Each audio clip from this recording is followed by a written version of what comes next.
walang saysay ang sinasabi, kaya hindi mo mawari kung ibig pa ba o mananahimik ka lang.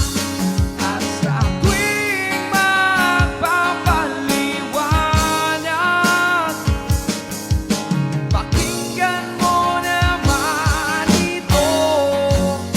Akala mo ikaw lang ang marunong tumama, paminsan-minsan tama rin ako.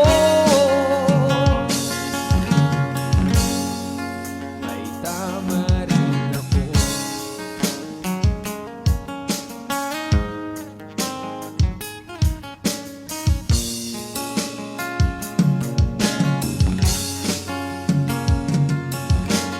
Nagtanong ka pa